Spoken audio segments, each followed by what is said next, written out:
Good morning, Outreach. Welcome to the only show that's bringing you potpourri flamingo mechs bathing in the shallows of urban sprawl. This week we had a new Atlas Hero mech, a new map, and more information about community warfare. But first, let's introduce this week's cast members. Hey, this is Mittens doing business in game as Dr. Ew. This is Kishar. I'm Sudi. And I'm Maverick, and unlike most of our hosts, I don't have a catchy phrase. But we're going to dive right into what happened this week. First thing on the docket is we had a new patch, and with it brought an awesome new city map called Crimson Strait. Sudi, I think you cashed in before the cast as the person with the most experience on the new map. Can you give us your thoughts? It's a lot smaller than it looked in the preview video, and I die really quickly on it. That's about it. I've played on it a bit as well, and I think it's still less than 10 matches so far, but I really like it. I have to agree that it looks smaller than it is. I mean, it looks larger than it is, and it's actually pretty well done, pretty smartly laid out. Yeah, the matches go really quickly on it. Yeah, they do a really good job of basically funneling people down lanes without them really noticing, and it really kind of centralizes the fight near the middle of the map. Yep, and it's nice and vertical. It has two layers in places. I mean, two levels, sort of, and you can drop down from the top to the bottom and down the murder holes. Actually, yeah, death from above people. Suddenly, murder mats. If only that feature was actually in the game, though. Soon. We'll see about that. But yes, I was a huge fan because I was super concerned it was going to be too big and too crazy. But they did a very, very, very nice job of creating a good mix of cover and like lanes of movement and disguising the funneling effect, as it was said. Damn you for stealing my point. I know.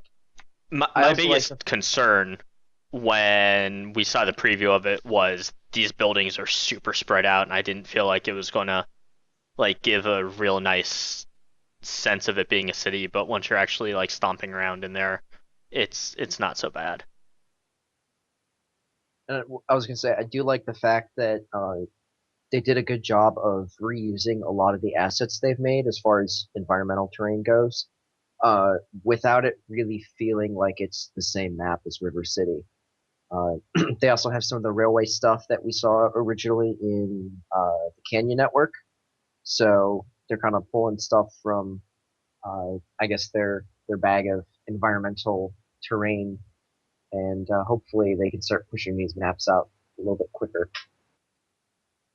Oh, I love the train tracks. Just get the murder train rolling through that tunnel. Choo choo. Yeah, people seem to love the tunnel.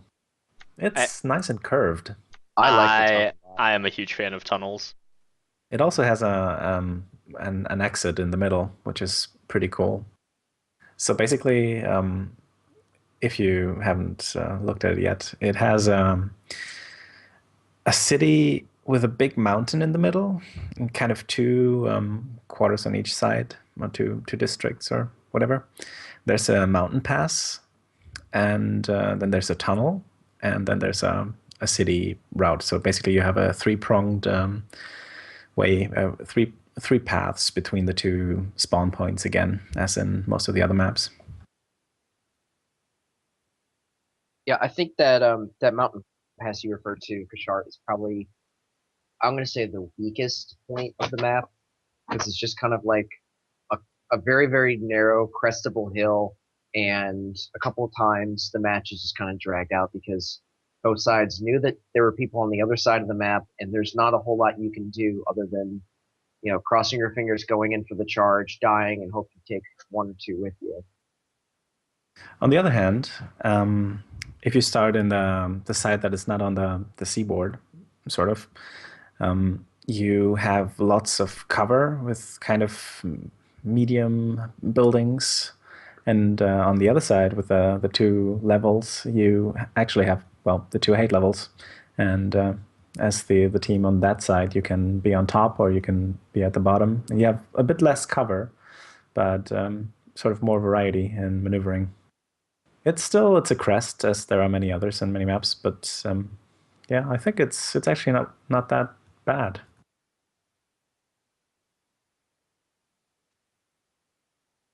The thing I like the most about the tunnel compared to the Frozen City is it's big enough that it's not single file. Yeah, that's true. You can fit almost 3 mechs abreast. 2 big ones or 3 smaller mechs. It also doesn't have that stupid geometry issues other caves have in tunnels.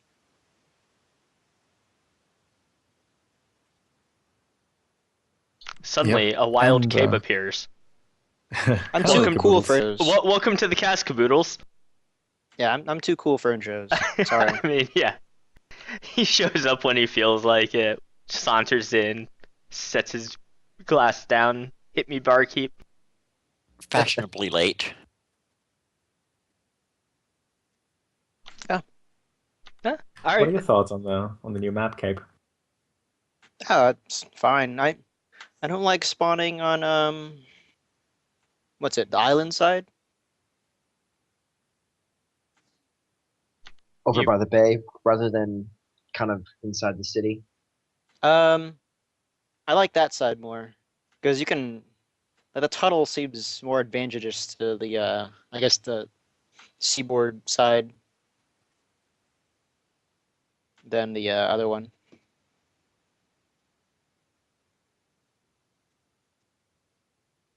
I also like that there are not very many walls like there are in River City. So most of the time you can easily get back out of waters again when you drop down. Well, except in the you have that seawall area. Oh yeah, that's actually pretty cool, I think. I haven't actually seen anyone try to use that to execute a stealth flank, but might be nice to try that. Sort of like on I've- Frozen City, the Generali. I've dropped down by accident and discovered that I could not get back out without going all the way around. That wasn't fun. I discovered that as well and got blown up for my trouble. Yeah. You probably deserve that. I probably did. You know what you did. Anyway, there were other good things in this patch. We're probably going to get back talking about that map later. Yeah. So we got the Boar's Head Atlas Hero Mech. 7,500 MC of mediocre. There were Yeah, a pretty much. lot of them for the first few days after it released. I mean, 3 in every match I played at least. I don't have one, but those 6 arm points seem like they could be really good. That's 2/3 of a Hunchback 4P right there. Sounds awesome. I just And another 50 tons. Yeah, like see here's we talked about this a bit in like the last 2 weeks where the Atlas is kind of getting phased out of the current meta game because it doesn't go fast enough or hit This hard one enough. does. This one does not still go fast enough. But I mean, I think it kind of is pretty telling as where the Atlas stands in general. I mean, the DDC is still okay and can pack a punch if it gets close and stuff, but like when you're looking at it being almost as good as a Death Star build on an Atlas as a high point, I'd say that kind of is a pretty telling thing about where the current state of the game is in terms of jump jets and super maneuverable mechs dominating the battlefield compared to Stalkers and Atlases in days of yore. Right. Yeah, but I mean, definitely more scared of a Victor than an Atlas these days. Yeah. I mean, you DDC can't is fit, still pretty scary, I think. you can't fit a Gauss rifle onto the 6 medium lasers as well, or an AC-20 if you want to go with a standard engine. So, I mean, it does have a little bit more punch than a mech half of its weight, but and certainly a lot more armor. But like you're saying, I I don't know if the medium lasers is really the way to go if you want to have a really heavy alpha strike. I mean, I don't know. Has anyone noticed them boating PPCs on the arms? They could only put Actually, no. 2 in each, so it's not going to be any different from an RS. Oh, okay. Yeah, you can't actually fit 3. The only thing you can do is go with 6 large lasers, but that's. I mean, you can't fire them all, so what's the point? I've seen I it mean- once. I didn't notice it being super effective. Looked cool though. Yeah, I mean, Giant. otherwise it seems pretty balanced. I mean, the 6 energy hardpoints obviously are the draw, the unique feature of this hero. But otherwise it has 1 ballistic point and 1 missile point, so at least it leads to less LRM Atlases, right? Right. The build I'm looking at, I mean, I don't think I'll ever get it, but I was thinking about going 4 mediums, 2 large, AC-20 and LRM-10. What size engine would you fit with that? I believe if you do that, you can get like I mean, you can definitely get a 360 XL in there. I don't know if you can fit the 400 XL. I'd have Well, to. if you're running the AC-20, would you be able to fit an XL with it? Oh no, sorry, I was thinking the Goss. I'll build this up and we'll come back to this, but I think that's going to be the build. Sorry. It also it kind of sets a precedent, this hero mech, in that it's the first of the founders mechs that gets a hero variant. What are your opinions on that? I don't really have to see confess I don't have one. like that's interesting, but I mean, I don't really see how they could do a hero mech for the others too. I mean, how are we gonna do a hero catapult? What would it have that wouldn't completely invalidate the others? Same with a hunchback. What else could you do with a hunchback?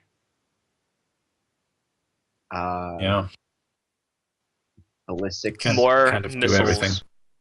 But then Just you make it a- lose. ECMs make it a across the ballistic board. arms. Just make it the hunchback 2C with a double Oh yeah, there double you go. AC-20s. Oh Jesus. I would buy one of those in a heartbeat. If you want a suicide mech, you can do that in a cicada. Yeah, that's true. I actually dropped Be in really a funny. match yesterday, I think it was, and this guy was going on about how he had this twin AC-20 cicada, and he was going to base defend, and he was going to save our team. And sure enough, Light Squad comes in, and he manages to get 1 salvo off, 1 shots, a spider or a gen or whatever it was, and the other one promptly killed him. And so then he tried to blame the rest of our team on his crappy build. I don't know where I'm going with this, but just his suicide mech was garbage, and he No, should feel he bad. killed the spider. He went 1 for 1. He did his job. Why didn't you guys pick up the slack? Oh, people. Well, that match Why we must lost people be so on terrible? caps because he was our lightest mech. Yeah, he was our only thing. I think it was him, and then everything else was heavies and assaults on our team. God. But Well, that's the game right now. matchmaker is Yeah. still being a bit. I feel like No. I'm setting myself up for failure if I'm not carrying an assault. Yeah, Well, we'll see I how mean, I that mostly drive heavy, plays so out soon. But one of the other big things about this patch is the pre-round ready up screen, which for those of you who have not played, as soon as you get into the match, please push the big green button in the upper right corner, or everyone has to wait for another minute on you. Unless it starts counting down into negatives. Yes. And Yeah, then you're then you have stuck to in the wait for- Twilight Zone.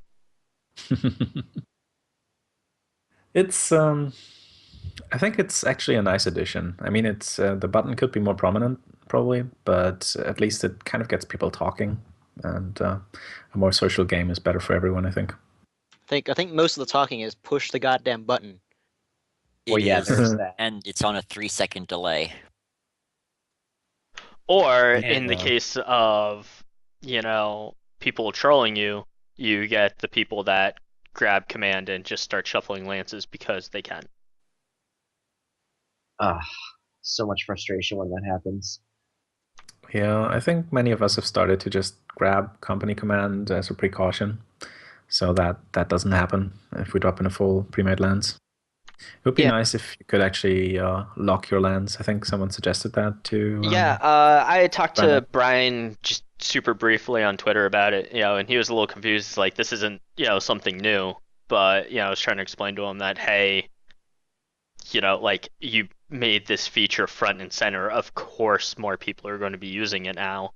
And, he said that he'd have to, like, lock Lance command at the start of the match. So it's something they're looking at, but it would be a little bit before they could do it. It's not something they can just hotfix, but it was acknowledged and they actually communicated. So yay, PGI. Yeah, there was actually a lot of communication, I think, this week, which is good, but we'll get to that later. So there were some more small things in this patch. Among others, the Ultra autocannons have got a slight ammo buff.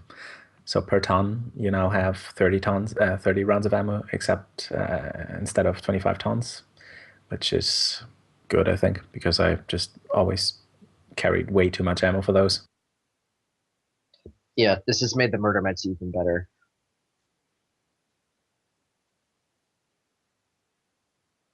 So that means they have the same ammo per ton as the AC5s now. Yes. So what I did with my build, instead of running 8 tons of ammo or whatever it was, I now have 7, and it gave me an extra heatsink to put into my engine. So I'm still crit limited, but I can now fire my medium lasers a little bit more indiscriminately than I could before.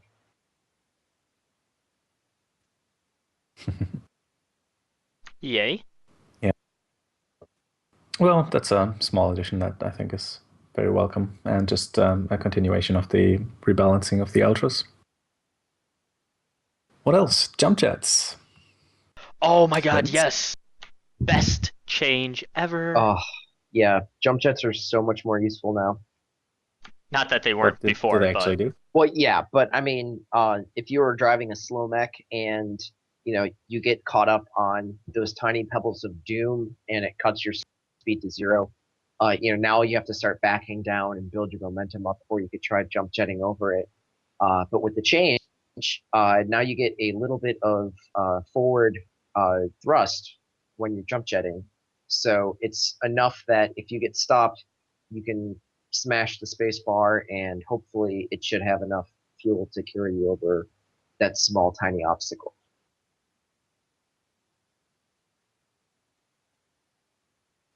And then the other thing, the other That thing with makes the me jump excited, yeah. jets is that now it will lock your momentum to your initial firing direction, which isn't super noticeable on the heavier mechs, but if you're driving something like a spider and you have 5 or 6 jump jets on, you might start flying forward, you spin around 180 degrees, and then if you tap your jump jets again, it's just going to kind of slow down your descent. It's not actually going to change your speed and direction. I don't think they've ever done that. Yeah, that's the same as before, right? But I mean, I Yeah. guess it Is could it? be That's not could be new. understood. Oh, I thought they. I mean, I'm They- pretty sure they mentioned that specifically in the patch notes. Yeah, it They was mentioned something it so that they don't mentioned. people don't get confused that you can't Turn. turn and then change direction. Oh, That's just to make okay. it clear that that's not something that they added to the game. Oh, okay. Yeah. Well, Okay. never mind then. Yeah, because I now still with like forward it. momentum, they have to explain it to you. Just you're not going to change directions. It makes sense. Let's say that. I like that they're adding more. They're adding the visual customization stuff to the Atlas now. Just slowly building them up. Yeah, I like that. It looks much better. Double shotguns on an Atlas that you can see. That looks menacing. Yes. Yep. It's kind of like it's carrying a shotgun purse. A shotgun purse. That is the Yeah. thing. Yeah, it's a little man bag with a shotgun. Is Sick that man. like a guitar case rocket launcher? Similar. Yes. All right, moving on. We also got a new champion mech. That is the Spider 5K.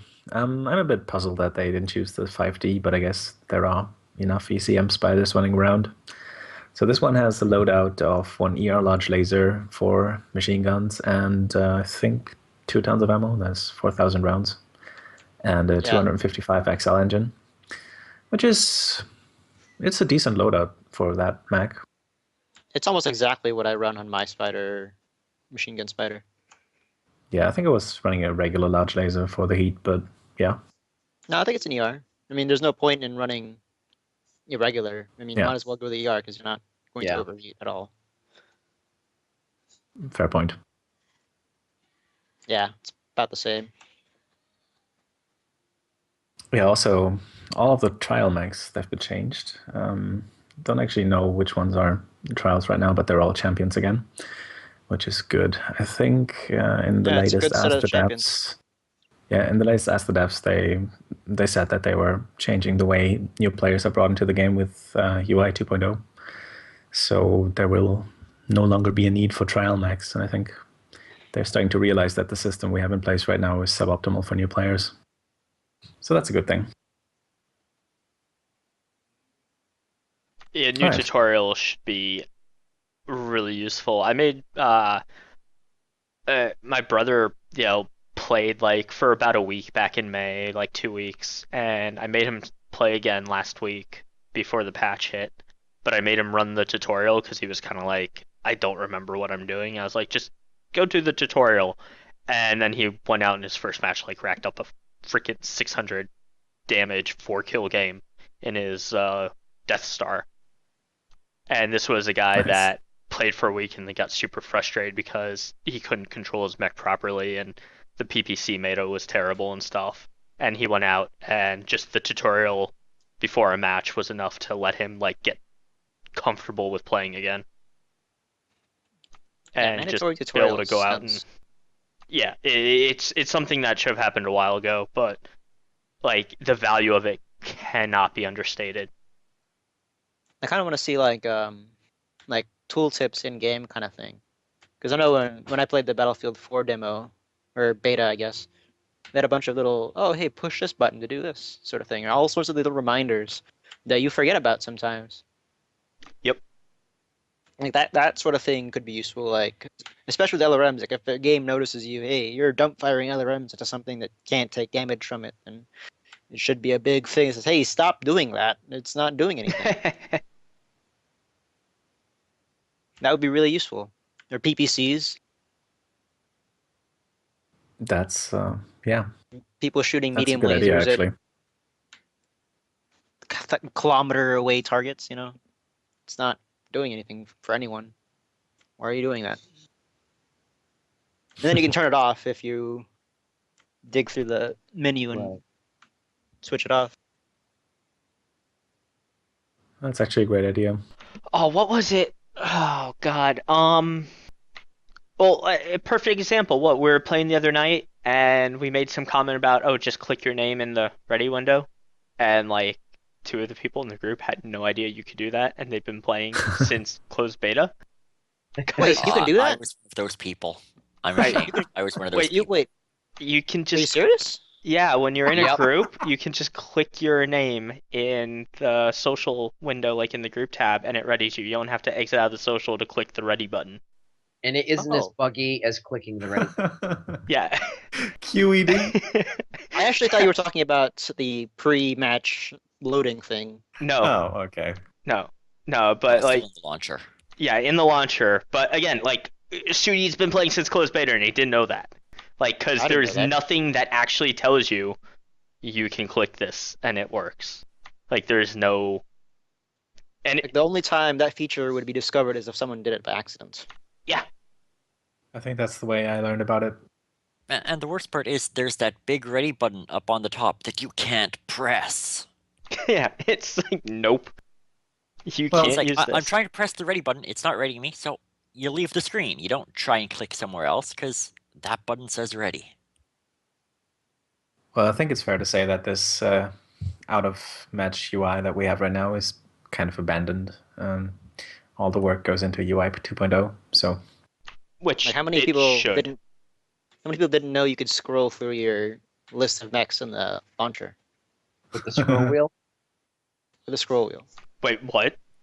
Yep. I have only just gotten enough mechs to start having a scroll thing, so I didn't know that. Like, Yeah, but hover you're- your mouse over it and scroll, and it'll scroll. But you have to scroll up to go to the right, I think. You can also click and drag, but that's dumb. Welcome to Good Morning Scroll. Outreach, where we go over basic UI elements that apparently we're too dumb to figure out after a year of playing this game. I mean, was it's just- gone it- for God. 7 months. None of this is in my documented. defense. There's no way to find these out except by accident. yeah. And spreading it virally.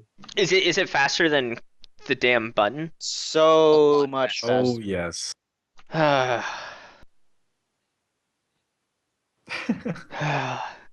All right. So anyway, community warfare. Yeah. So That's yeah, this nice week transition. they dropped a Fuck dropped- transitioning. I need to get away from that before I get really upset at myself. So this week they dropped a really, really big info dump on us about Phase 1 of Community Warfare. Basically, Phase 1 is going to be the introduction of mercenary units. So with Community Warfare is going to be coming a new leveling system, and this will probably also be a part of the UI 2.0. Like every MMO ever, there are 60 levels. Why, I don't know, Yeah. but Does anybody actually know why? What makes 60 that like I'm number? guessing psychology. Because World of Warcraft did it. No, WoW wasn't the first one to do it though. That was like, wasn't that the old EQ like level cap originally? I'm guessing it's because 60 is easily divisible by 2 and 3 and 4. Hmm. What? Why does Okay, that use matter any science on way, this. shape, or form? I don't know. Plus I prefer 50. it's 10 more than 50. It's 10 more. Like you're level 50, you think you're great? Well, I'm level 60. I'm 10 better. What? It's probably all psychology and human factors, but whatever.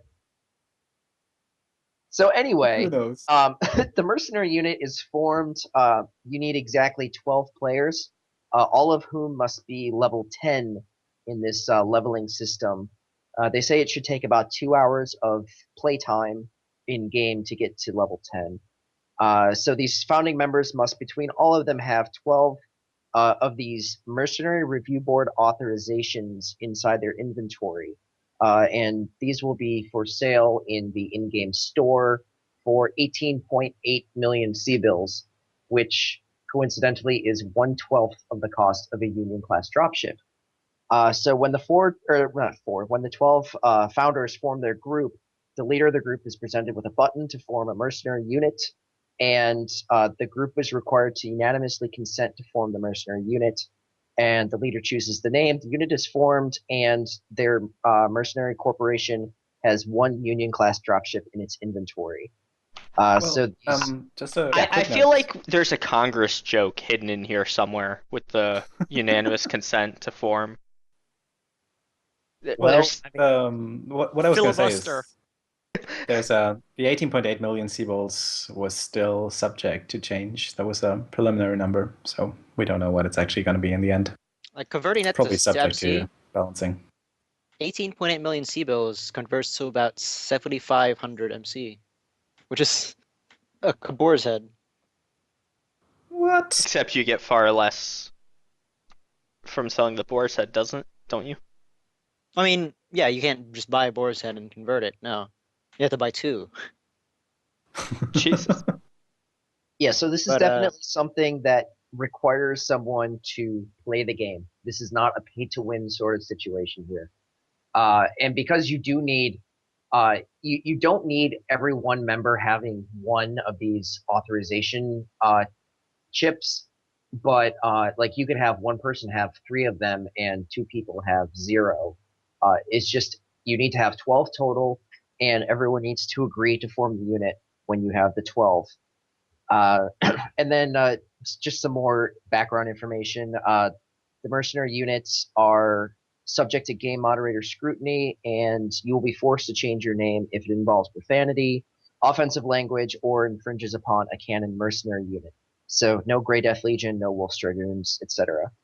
If your group breaks the rules, you will automatically be renamed to something like Unnamed Mercenary Corporation 1234, and you will have to pay MC to change it back to something else. So don't screw up. oh, I like this. I like this very much.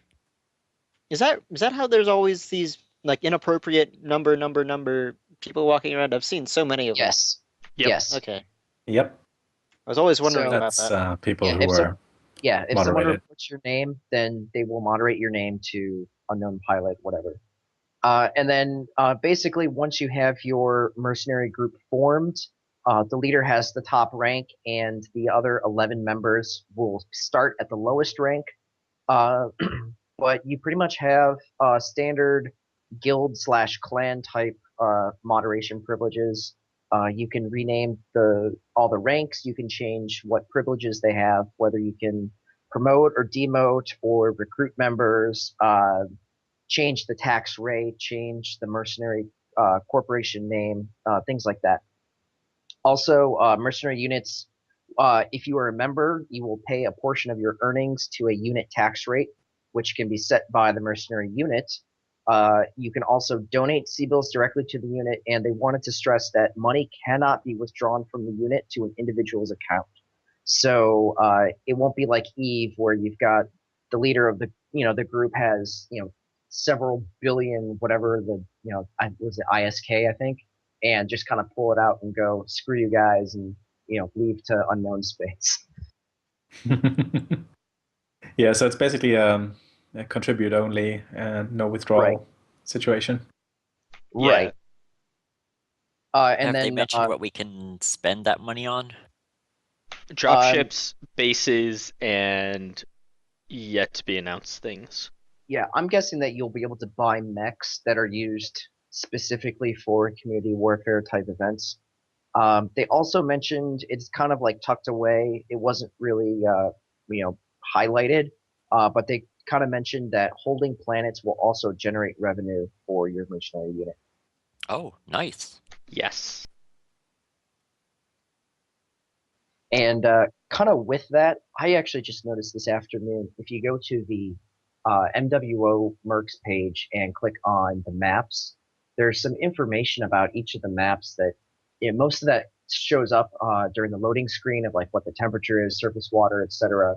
But they also have things about a recharge time and socioeconomic factors or something, and it's like A, B, and C, but they're in different combinations, and I don't know what those mean, but I'm sure they're going to play a role in community warfare. Well, that's Huh, interesting. That's probably something in BattleTech background. Here it is. Socio-industrial levels. So Frozen City Night, for example, is BCCCB, and then the star type and recharge time is F4V yellow white 175 Oh, hours. that is jump ship. Oh, okay. That is what that is. That is talking about jump ship recharge times based off the Okay. star. And, There's like the socio-industrial like economic stuff there's a Sarna page on it. oh, okay. Yeah, that's established. Oh, okay. Can you explain that? Because I don't know anything about that. I mean, yeah, they just have a I'm a rating noob. for different aspects of the word. Like the first letter, I guess, is technological sophistication. If it's A, it's high tech. If it's F, it's primitive. Then industrial development. Then raw material dependence, industrial output, and agricultural dependence. Huh. So that's what those mean. And then A through F is just good to bad. Okay. That's really interesting that they're doing that based off the maps.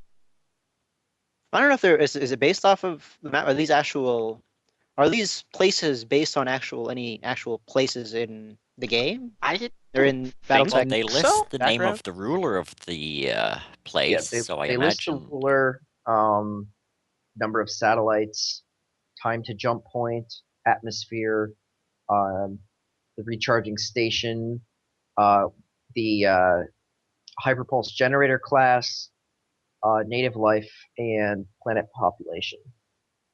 Where's Yeah, this link on I'm the? actually with the moon and chat on this. I think it's just a flavor mostly. I think they said at some point that Okay. stuff like the surface gravity and surface water is mostly just fluff. But who knows?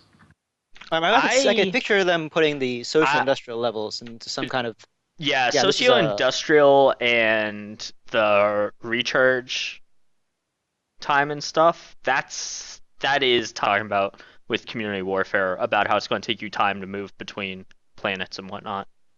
Right. So if if you manage to fend off an attack on a planet or whatever, it's going to take probably a number of days before, the people that attacked you have a chance to send another dropship with another dozen mechs your way.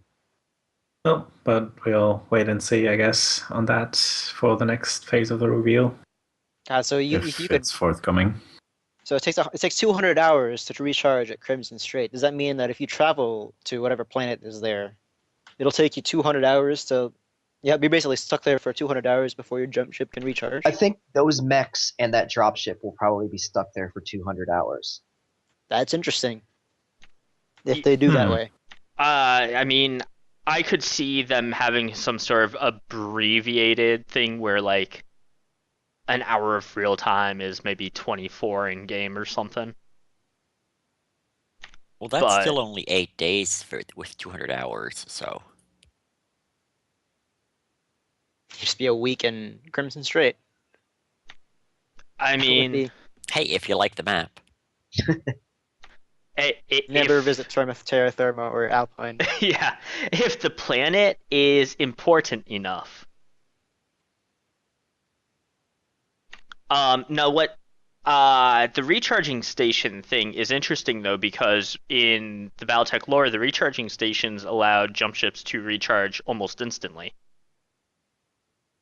Huh. Because they had backed up batteries and stuff. So for all of you, I am by no means a huge BattleTech lore guy, but I was just reading up on all the drop ships and jump ships last night. And basically how it works is you have your drop ships and they connect with a jump ship, which has a KF engine or something like that. And it uses a solar sail to recharge after it jumps. And it usually takes, something like 200 hours to recharge. I think on average like 150 to 200, sometimes longer. And there are recharging stations scattered throughout like the inner sphere, and a lot of them were destroyed during the Succession Wars, so there aren't a lot left. But the recharging stations allow the jump ships to recharge in a matter of hours rather than days. So planets that have recharging stations will be like basically strategic strongholds because you will be able to rapidly deploy from there or fall back. So a mercenary corporation would probably want to hold at least one or two of those, and then also the smaller, more out of the way maps just for collecting resources, whether it's money or possibly they might start giving you weaponry or mech chassis or something. Who knows? Like Terra Firma does not have a recharging station. Tourmaline does not have a recharging station, according to this stuff. That is a pretty big deal. Tourmaline has no people. Well, yeah. But I'm just saying, like, you're talking about whether these are things that actually matter. If they're sticking to the BattleTech lore in terms of movement and stuff, those things will matter a ton.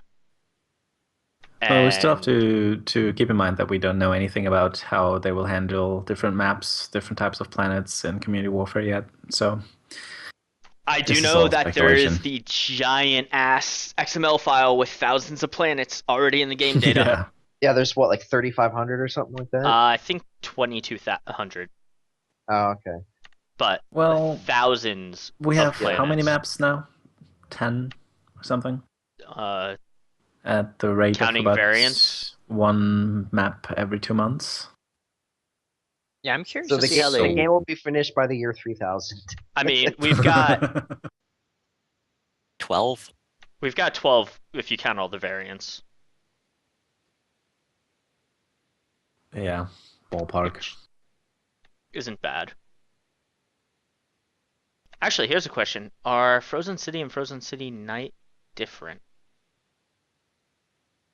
Well, there is No. snow Okay. and Should fog be. on one. No. I meant in terms of like the other stats. There Yeah. shouldn't be. Well, you never know. That could be their way of, No, they look the same. No, yeah, they're they look identical. But it was a thought. Yeah, anyway. Shall we move on? Sure. Yes. All right. So, we also got the answers to the latest Ask the Devs, edition 48, this week. And this one is a bit more interesting than the last few, but there's still not that much exciting stuff, I think. I like that they addressed all the terrible questions they were forced to answer or give The non very answers first question answered. to. Yo, Yeah. stop giving us bad questions. Yeah, it's pretty We won't much answer it, yeah. them. So yeah, it's basically a call to the people posing the questions to actually ask questions that can be answered. Which So is PGI, when did you hopefully decide to something. stop killing kittens? We never What? decide to stop killing kittens. Yeah. Because we never started to. Basically. PGI denies killing kittens. News at 11. Anyway, there were a few interesting questions. One was about MASC, which was stated as being almost ready to be implemented, or I think the exact phrasing was that there was the game was at a point where it's finally ready to be implemented, but there's, as usual, no promises or date estimates on when it's going to be in. But I'm curious to see that. But we'll also get an increase in the speed of Lightmax and the Max engine. That probably speaks good things about the netcode, state of the netcode. And we don't have any details yet, but the maximum engine size will be increased for certain Lightmax variants, with a new top speed of 170 with speed tweak or 154 without. So we'll see what changes that will bring. It's another 20 or so faster than they're going right now. That is fairly fast. Yep. What else? There was a question about whether the loyalty point bonus of the Phoenix Max is going to apply before loyalty points actually play a role. And the answer was that they most likely won't, even though it would technically be possible to apply them retroactively. They said that they would refrain from doing that and probably wait until players can actually see what they're fighting for and who they're fighting against for the loyalty point gains. I think that's fair. And wise. Probably.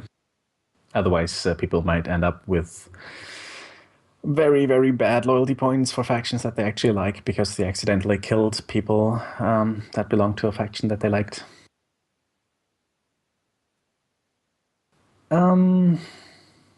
There's also another mention of the upcoming game mode Attack Defend, which I personally hope they will change. I mean, the name. They will change the name to something a bit more atmospheric. It's described as a more robust game mode and an asymmetric type that still requires a lot of engineering and artwork. So who knows when we'll get that. But it sounds very interesting, and I've personally been looking forward to asymmetric modes for a while. This sounds Yeah. a lot like the game mode they were talking about, where they wanted to include bases that you attack and automated turrets and things like that. Yeah. I hope they had like strategic points or something like, hey, capture this thing and you get, I don't know, well, automatic targeting for this radius or whatever. Or if you pick Like, up capture points, it'll knock out the automated turrets or things like that. So it makes it easier to actually make your final assault. Right. Is it bad that I kind of just won Battlefield 3's rush mode with giant stumpy robots? Yes. That's bad? I did not really enjoy Rush mode at all, actually. No. I'm not a fan of Rush. So, Conquest was always better, but yeah. I mean, I mean, something like PlanetSide, where capture this thing and you get a bonus to this thing, but on a map instead of just the overworld kind of metagame universe thing. yeah, I think you have to keep the goals tangible. What I would like to see in the attack defend is targets that you can destroy instead of capture for victory. Yeah. That, like, make it random, like, nobody knows going in, like, all right, we've got to protect this convoy because that's something they've said they might want to do in the past, or keep this building from being destroyed in River City. That kind of A stuff. bit more randomness would be very interesting, I think. Yeah. I want Even to if see it's like just... I want to see a I also capture point think that's s- just Go a ahead. pile of money. Just a pile of money, and if you capture this, you get a pile of money. Your team gets a pile of money at the end. That's nice. You've been playing Payday again. Yeah.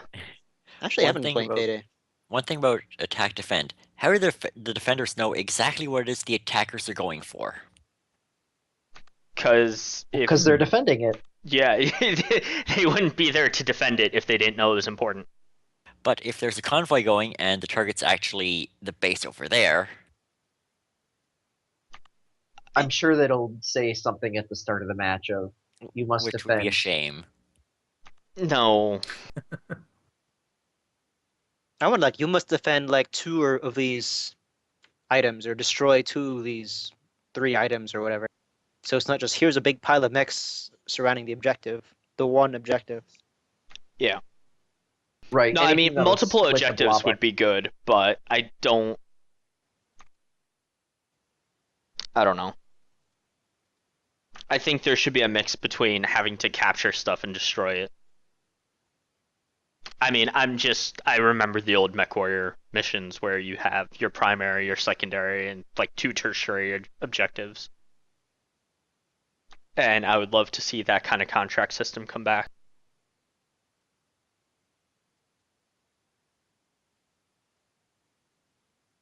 Did they ever expand on the player contract thing that they were talking about? I haven't seen anything Not new. yet. Player no. generated?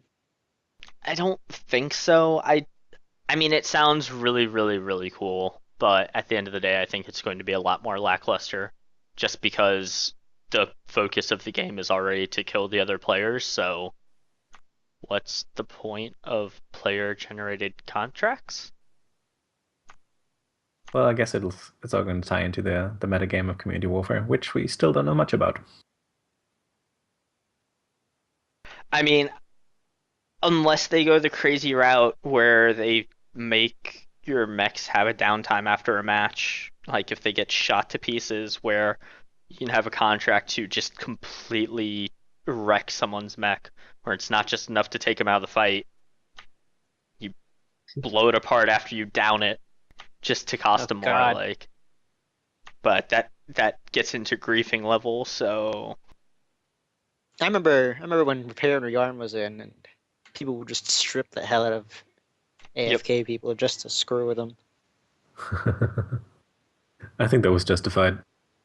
No, because half those AFK people were crashes because the game Oh, crashed 1 in 4 back then.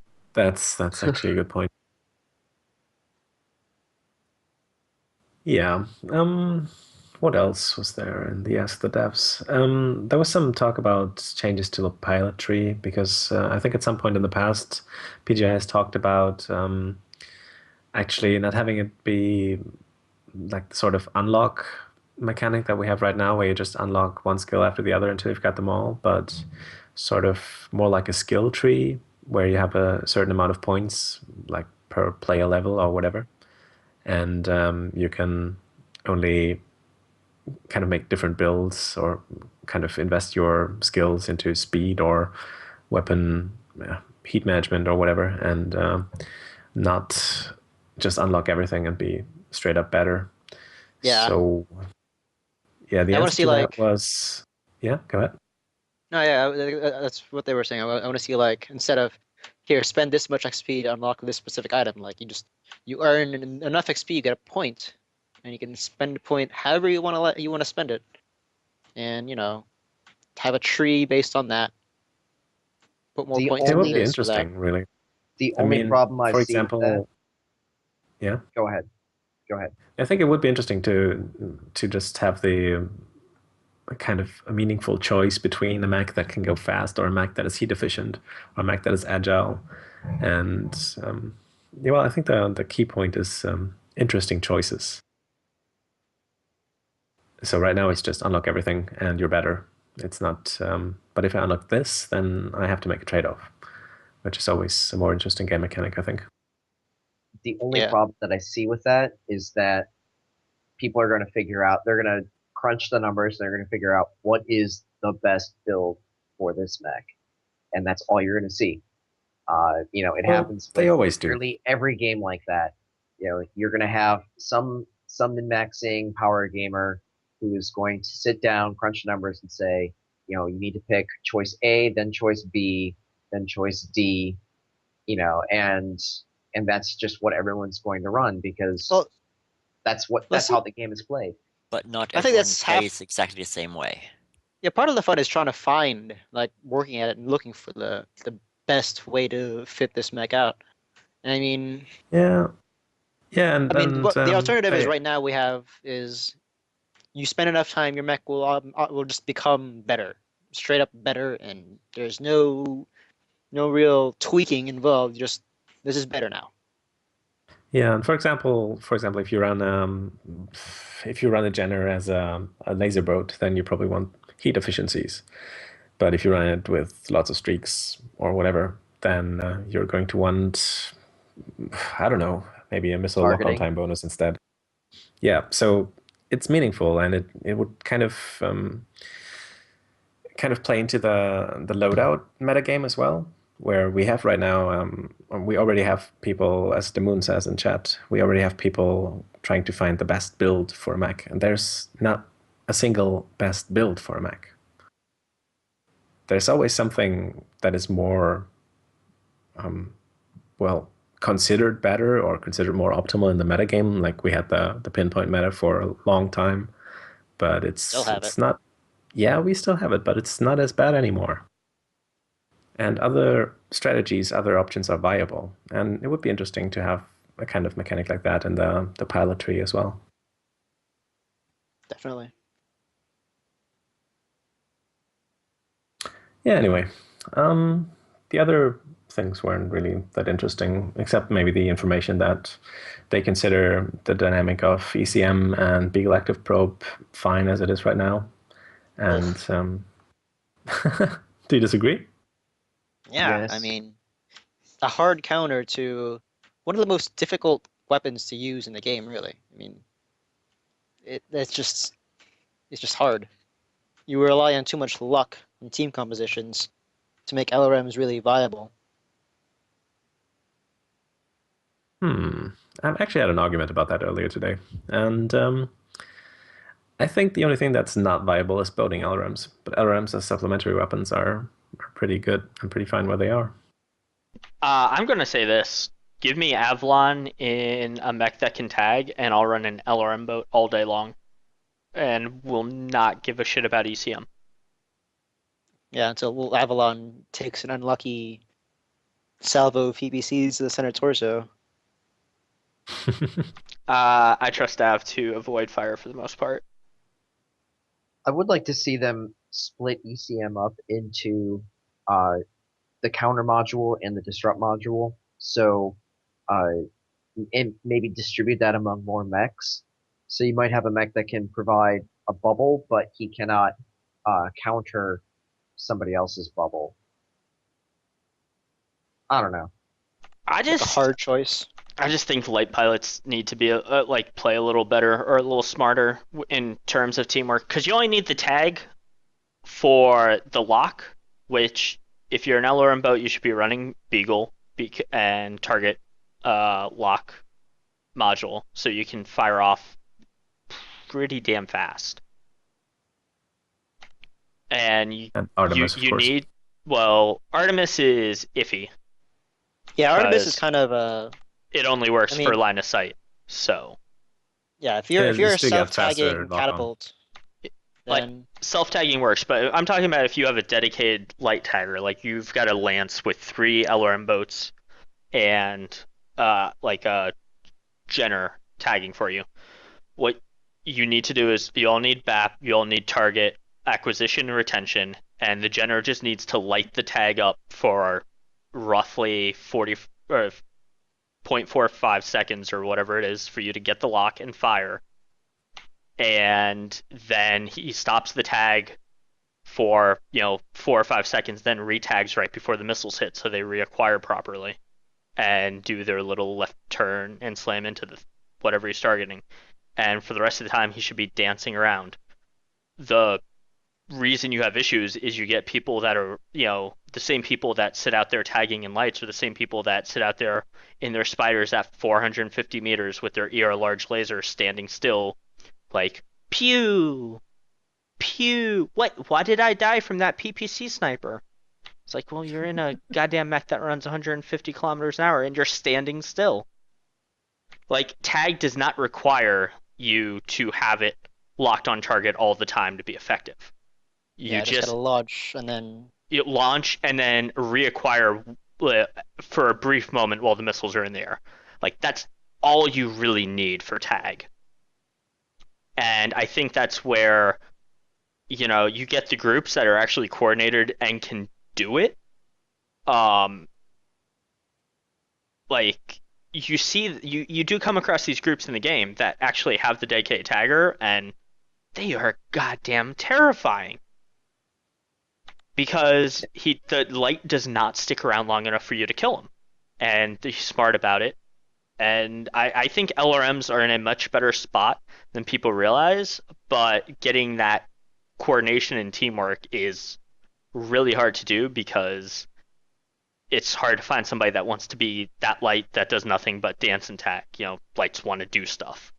And it's, requires the other 8 people on your team actually playing relatively defensively, or at least not running off and getting killed, leaving you all alone.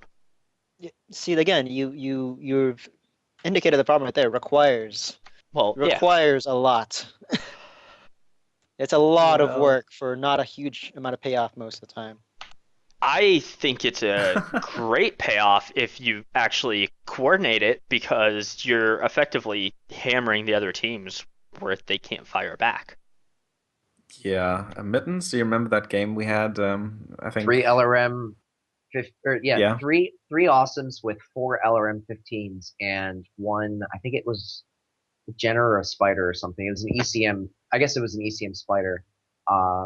Had a tag on it, and they were just wrecking face on Alpine. But where were the enemy lights? Where were they? They should have been chasing that spider down. What enemy lights? You're not guaranteed No, to no, go up against friendly. lights. friendly Yeah. lights. We had a Jenner and a Raven, I think, that were playing the cap game, and their team, of course, also had another squad of lights that were playing the cap game, and we just kind of had to run into the bulk of their force because there's nothing else that we could do because it's Alpine and it's Conquest. And yeah, we just got straight up murdered. I mean, Yep. here's the It other thing, though, was too. very You know, brutal. the other 8 people on your team are also helping interject the spider. You know, they should be firing shots, you know, down lane between the spider and the enemy to help discourage anyone from pushing in on your spotter. And the spotter should have enough awareness to retreat to the team if he comes under fire. Yeah, but you see, Maverick, you're assuming that the rest of our team was being useful. You can't always balance weapons around the worst people. You have to balance things around the top end of coordination. And there is enough anecdotal evidence around that coordinated groups that utilize spotting and LRMs can be damn effective. That's actually Again, I think oh, I mean, that's how exactly many the point that we were trying to make. you can it can be effective if you're coordinated, and then what if you're also facing a coordinated team? I mean, you can what if this all day. It's Right. I know But it's a lot of the- work. It's a lot of work that you have to put into it, and the other guy doesn't necessarily have to. I mean, you can mess up and you're screwed. That's true Like, for they a lot of can- things, though. I mean, if you lose your spider, your spotting spider, just unlucky. Oh, there happened to be a Jaeger bomb there. Whoops. And then where's your tactic now? Now you Right. have these 4 mechs that are largely ineffective because they had ECM, or the map just wasn't good for it. Like if you're in this Crimson Strait map and they went tunnel, and that huge overhang that will completely block all missiles, which I love. Holy crap, I love that place because no fear from LRMs.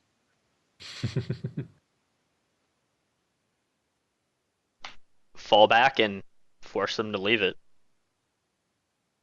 Teamwork is OP. Yeah, I mean,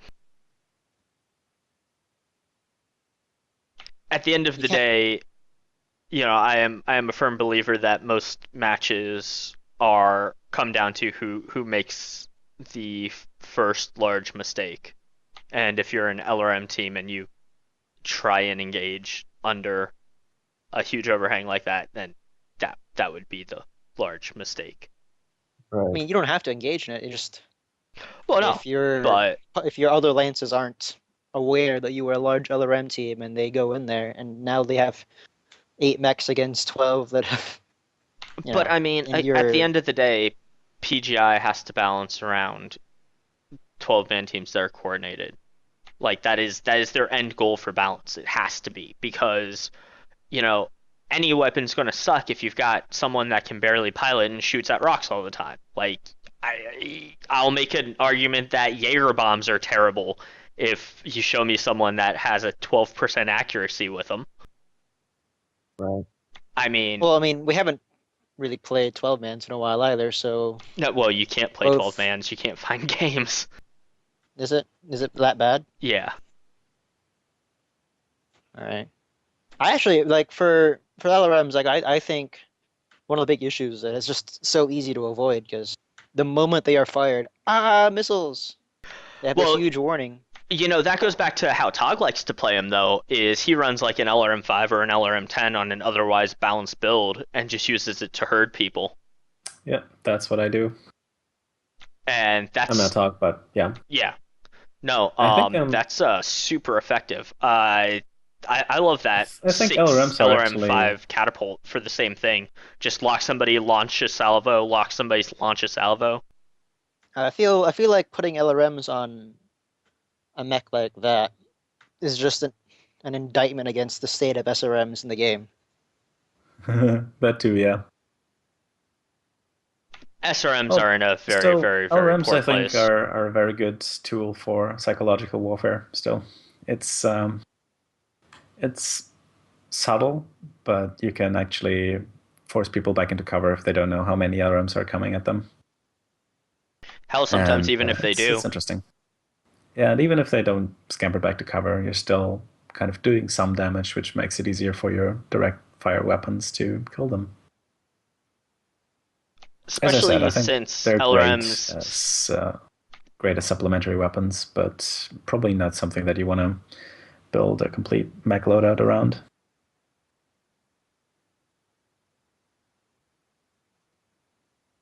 Anyway, any closing remarks on LRMs? Yeah. I haven't really played them recently. Not very good with them. I have to say, maybe my perspective is a bit skewed because I've been trying to make Orions work, and I think I'm getting there because they seem to be very different from the other kind of mechs where you had a big amount of energy hardpoints or a large amount of ballistic hardpoints, and you could sort of just boat one type of weapons and use the rest as supplementaries. On the Orions, I think it's different. You have to kind of put all of your hardpoints to use, and that means using ballistics, energy weapons, and missiles in the same build and trying to coordinate that. So Like a slow dragon. sort of, I suppose. It's been a while since I properly piloted dragons, to be honest. But yeah, LRM seems, as long as you don't boat them. Anyway, I've seen people about them too. there's a funny little post in a known issues thread, and it concerns projectile hit detection. So we're moving on now from the STDEFs to something else, and this is just smaller stuff that cropped up during the week. And I'm just going to read this. Bug. We have finally reproduced and identified an issue that has to do with our projectile hit detection. This causes some bullets to pass through targets on the server, or in some cases pass a single component and hit front-rear instead. I estimate it happens about 1% overall, and depends on several factors. After I read this, I immediately asked myself, as probably did the whole community, are 1% overall approximately the amount of projectile shots fired at spiders? That was exactly my thought. Now, see, Mine as well. the problem is the shots are hitting either the front or back incorrectly. Shots just don't hit spiders. So I think this is a separate issue. Well, yeah, it says that there are some bullets that pass. Oh, they're through saying that targets it and spider. passes through it, just passes through the target, and that's why you see the spider, like you shoot an AC-20 and you see the giant explosion of sparks, and the armor doesn't change at all. Well, I think like the UI flashing effects and the actually bullet and explosion effects are probably rendered client side. So if the hit detection on the server is faulty, that means that you will see your shot hit, but the server won't. So that may be the same problem. I don't know. Yeah, We'll see, though. About right. That the spiders are a hit detection issue. It's probably also because they're so small. Now imagine once the maybe mechs it's get hitboxes faster. It's not a speed. Like Jenners get hit fine. It's spiders themselves, in my experience. Commandos still crumple like paper mache. Like a wet paper bag, yeah. Commanders are also small. They're not skinny like spiders. I headshot a commando the other day. That was the most infuriating thing with an AC-20 shot. I headshot a spider with one today or yesterday. But I was running Jaeger bomb, so just line up the next shot and kill him. It was the most annoying thing. I was on my freaking blackjack and I headshot him, and I was just like, really? Well, I would run my my street commando with only 4 head armor, and apparently that's exactly enough armor that's exactly enough to just die from a single AC-20 round to the face. Dope. Which no, it is because it's 16 internals and 4 armor on top of that. It's exactly so the you need amount 5 required to kill armor. me. I thought it was It's- 18 yeah. internals. 15. So I died. No, that's 16, I Okay. think. I thought it was only 15 or 16. 9 I don't know. internal. I Okay. thought it was half of Okay. the armor, Guys. max armor. Heads have 18 armor on all of the mechs and 15 structure, unless I'm very much mistaken. Yeah, it's more on the heads have more internal. I did not know that. Yeah, so if you put 6 armor on the head, you can It withstand would be really nice one if they AC showed 20 you shot. that somewhere in game. It would be. Well, speaking of spiders and how small they are, we also had a first sneak peek of the Locust in game this week. I think that was on Twitter. I think it looks hot. It is so little. Yeah. It looks good. It's so small. It's smaller than a spider. I feel like that helped promote the flame pattern finally getting unlocked. Does it actually have jump jets? No. I don't think so. No. Oh, it better be fast and small then. Yeah, it'll be Otherwise like a it's gonna be tiny, really tiny useless. cicada. It looks more like a Jenner to me, but with no jump jets. And more pretty. And no armor, Jesus Christ. But it has a roll cage! Or at least the Phoenix variant does. Yep. It's funny, it has almost as much head armor as it does every torso section. Your head is the most armored thing. You actively torso twist to eat headshots. Yeah. I mean, it's got like 20 armor in each side torso, 20 legs. Holy crap. All right. Well, I think that's pretty much it for the news this week. Maybe sort of an administrative note. If you want to get a refund on your Phoenix package, you have until October 11th to claim it. After that, you can't get it back. Which But would be this really, Friday. why would you want to? Yeah, exactly. I mean, come on. So many mechs.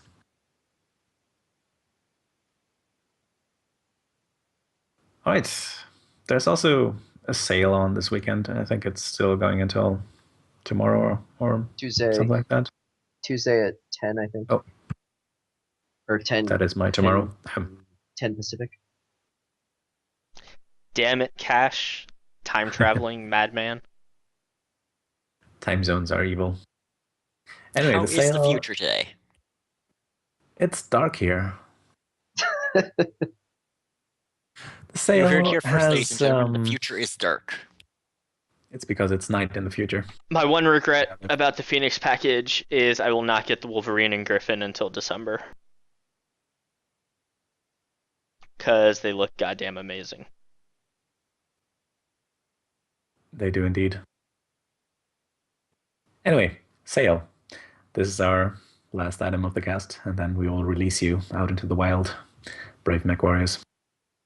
This sale has the Generef Spider 5D, which is the ACM Spider, and the Raven 4X, which I think is the one with ballistic slot in the arm, for 30% off their MC price. So the Spider and the Gener are pretty good variants. If you want to grab that for less than 1,000 MC, then now's a good time. We also have the Light Mech statues, 50% off, if you want to have a little Light Mech in your cockpit. And the permanent woodland camos for Jenners, Spiders, and Ravens, also 50% off. And all of the camo greens to go with the woodland camo are now only 250 MC each. Yo, dog, So- I heard you like Jenners. Yep. Jennerception. I think that about wraps up for us. Mins, you want to take us out with the poetry? Alrighty. So this haiku is courtesy of our poet laureate Damoon Rules, and it is regarding the newest map that has dropped. Once men fished for food, now in the strait nets are cast to retrieve brothers. Sounds Thank dark. you all for tuning in. And we will see you next week.